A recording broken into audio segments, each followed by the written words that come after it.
नमस्कार दोस्तों, आप देख रहे हैं रॉयल बुलेटिन। शामली में भारतीय जनता पार्टी नेता विवेक प्रेमी की गिरफ्तारी को लेकर शहर में बवाल मच गया है। व्यापारियों के विरोध प्रदर्शन के बीच केंद्रीय मंत्री संजीव बालियान धरने पर बैठ गए और खुले मंच से प्रशासन को चुनौती दे डाली। बालियान ने साफ कहा कि वो व्यापारियों के साथ खड़े हैं और जबरन कब्जा नहीं होने देंगे। उन्होंने चेतावनी देते हुए कहा कि सीओ सिटी को मोड़कर नहर में फेंक देंगे। उनके इस बयान ने राजनीतिक हलकों में हलचल मचा दी है। संजीव बालियान ने यह भी सवाल उठाया है कि साधु संतों के पास जमीन कहां से आई। उन्होंने कहा कि मंदिर की जमीन हमारे पूर्वजों ने दान दी थी और अब इस मामले में मनमाने ढंग से कार्रवाई की जा रही है। बालियान ने विवेक प्रेमी पर लगाए गए गैंगस्टर एक्ट और जिला बदर की कार्रवाई को तुरंत वापस लेने की मांग की। राजा विवेक प्रेमी और 10-15 और व्यापारी मेरे पास आए थे दिल्ली। 7-8 दिन पहली बात है। मैंने प्रशासनिक अधिकारियों से बात करी, एडीएम, एसएसपी, सीओ, एसएचओ सबसे बात की। वे कोई कारण नहीं बता पाए कि क्यों व्यापारी को दुकान से उजाड़ना चाहते हैं। व्यापारी पर स्टे था, स्टे के बावजूद प्रशासन एक तरफा कार्रवाई क्यों कर रहा है समझ के परे। दूसरी बात, मंदिर हमारा है, संत हमारे हैं, वे पूजनीय, हम उनके बारे में कुछ नहीं कहना चाहते। लेकिन पहले कोई और संत था, मैं रजिस्ट्री करके चले गया पैसे लेके। अब ये आए हैं, ये पैसे लेके चले जाएंगे।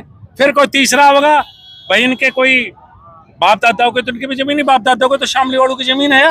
मंदिर का मालिकाना हक तो शामली वालों का ही होगा। जब जमीन यहाँ के पुरखंडी होगी तो समझ में आया नहीं। उसके बाद फर्जी मुकदमे में जिस तरह से विवेक प्रेमी को, जो जिला मंत्री है भारतीय जनता पार्टी का, गिरफ्तार किया गया, वो बहुत दुर्भाग्यपूर्ण है। ऐसा लगता है कि प्रशासन एक तरह से जबरदस्ती दुकानों पर कब्जा दिलाना चाहता है, इस तरह का पता लगा। अब लोकतंत्र में यही हो सकता है। मंत्री जी धरने पे बैठे हैं, कब तक आप देखिए, अभी 5 लोगों की कमेटी बात करने के लिए प्रशासन से गई है। पहली बात तो यह है, विवेक प्रेमी को गिरफ्तार करो या किसी और को करो या मुझे करो। भाई हम दुकान खाली नहीं करेंगे, हम किराएनामे पे नहीं जाएंगे। जो कोर्ट का आदेश है वो मानने का पुलिस प्रशासन को कोई अधिकार नहीं है कि संपत्ति के विवाद में पार्टी बने। आपने गिरफ्तार कर लिया, आपकी इच्छा, आपने फर्जी मुकदमा लगा दिया, आपकी इच्छा, लेकिन ना व्यापारी झुकेंगे ना हम लोग झुकेंगे। 5 लोग बात करने के लिए गए हैं। मंत्री जी आपको मुजफ्फरनगर से आना पड़ा, लोकल बॉडी है बीजेपी की, कोई यहाँ मौजूद नहीं है। मैंने जिला अध्यक्ष जी से बात की है, उन्हें सारी बात बताई है। मैंने कहा भी है, भाई अध्यक्ष जी, हम सबको मिलकर अगर हम कोच को ठीक समझते हैं और ये हमारे यहाँ व्यापारी, हमें इनके साथ रहना चाहिए। लड़ाई कोई व्यक्ति की लड़ाई नहीं है, विवेक प्रेमी की लड़ाई नहीं है, मेरी लड़ाई नहीं है। तो वो बिल्कुल किनारा कर गई इस मामले से, क्या मतलब है?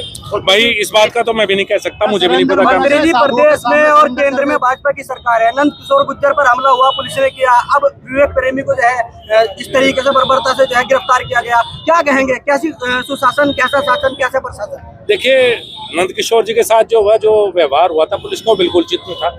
और यहाँ विवेक प्रेमी के साथ भी जिस तरह से व्यवहार हो, बिल्कुल फर्जी मुकदमे में। यह आप सबको पता है, मुझे पता है, मुझे को बताने की आवश्यकता नहीं कि बिल्कुल फर्जी मुकदमा। उससे दुखी होता है, उससे दुख होता है, लेकिन लड़ाई लड़ने का स्वभाव हमारा भी है। भाई भाजपा सरकार ने तो कह दिया था कि भ्रष्टाचारियों पर गलत मुकदमे, फर्जी मुकदमे दर्ज नहीं होंगे प्रदेश में। तो किस तरह की कानून व्यवस्था है जो आप खुद ही कह रहे हैं कि जो है फर्जी मुकदमा? भाई फर्जी मुकदमा 100% दर्ज हुआ है। फर्जी मुकदमे में विवेक प्रेमी को जेल भेजा गया है। प्रशासन एक पक्षीय कार्रवाई कर रहा है, व्यापारियों के खिलाफ जबरदस्ती दुकान खुलाई करवाना चाहता है और हम उसके खिलाफ लड़ेंगे। भाई मंत्री जी, हम तो लड़ सकते हैं, लड़ेंगे। विवेक प्रेमी जनपद में कोई भी भाजपा नेता ना धरने पाया, न उसके साथ खड़ा किया। इसमें भाई इसके बारे में तो बता सकते हैं, मैंने तो अपना फर्ज समझा। क्योंकि विवेक प्रेमी सभा में भी जेल गया था, मैं जब भी उससे जेल में मिलने गया था। आज वो भारतीय जनता पार्टी में जेल गया तो मैं भी मिलने जाऊंगा और मैं उसके साथ खड़ा हूँ। मैं व्यापारियों के शामिल सरकार में फर्जी मुकदमे का आरोप भाजपा ने लगाया था जी। अब भाजपा में भी आरोप लग रहे कि फर्जी मुकदमों में जेल भेजा। आरोप नहीं है, सच्चाई है। तो क्या कहना है कि भाजपा और सपा एक ही तरह के? नहीं, देखिए, कोई इसे एक मुद्दे से दोनों को एक नहीं कर सकते। मुद्दे रोज होते हैं। हमारा फर्ज है लोकतंत्र में अपनी बात पहुंचाने का। हम मजबूती से अपनी बात रखेंगे, मजबूती से पुलिस और प्रशासन के साथ लड़ाई लड़ेंगे। अब व्यापारी को बचाने के लिए अच्छे कोच में गया है, मेरी बधाई, शुभकामनाएं। बढ़िया कारण से गया, कोई अपने व्यक्तिगत कारण से नहीं। इस पूरे विवाद के बीच शिव चौक पर व्यापारियों का धरना जारी है। समर्थकों का कहना है कि जब तक विवेक प्रेमी का न्याय नहीं मिलेगा, विरोध प्रदर्शन खत्म नहीं होगा। शहर में इस मामले को लेकर तनावपूर्ण माहौल बना हुआ है और प्रशासन पर भी भारी दबाव है।